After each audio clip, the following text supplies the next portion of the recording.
Mahkamah Session Pengerang hari ini menjatuhkan hukuman 26 tahun penjara dan 8 sebatan terhadap seorang nelayan selepas mengaku bersalah atas 4 pertuduhan melakukan amang seksual fizikal terhadap 3 kanak-kanak lelaki di Mersing sejak tahun lalu hingga Mei 2026.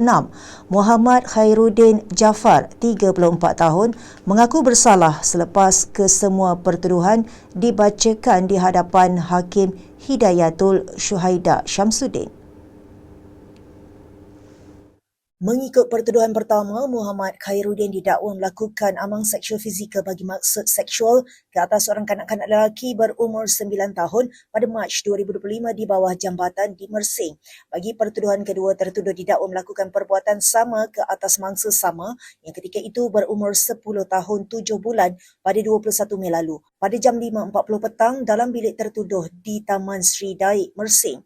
Pertuduhan ketiga pula, lelaki itu didakwa melakukan amang seksual fizikal bagi maksud seksual dengan cara memegang kemaluan kanak-kanak lelaki berusia 10 tahun pada 2025 jam 10 malam di bawah pokok di sebuah kawasan lapang tepi jalan Mersing, Jemaluang.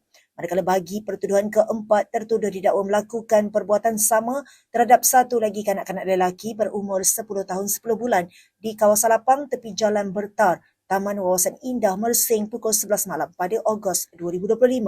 Tertuduh didakwa di bawah Seksyen 14-A, 26-1, 27-1 dan Perintah Seksyen 26A Akta Kesalahan-Kesalahan Seksual terhadap Kanak-kanak 2017 bagi keempat-empat pertuduhan tersebut. Kes dikendalikan Timbalan Pendakwa Raya Muhammad Nur Syafiq Abdul Halim manakala tertuduh tidak diwakili peguam.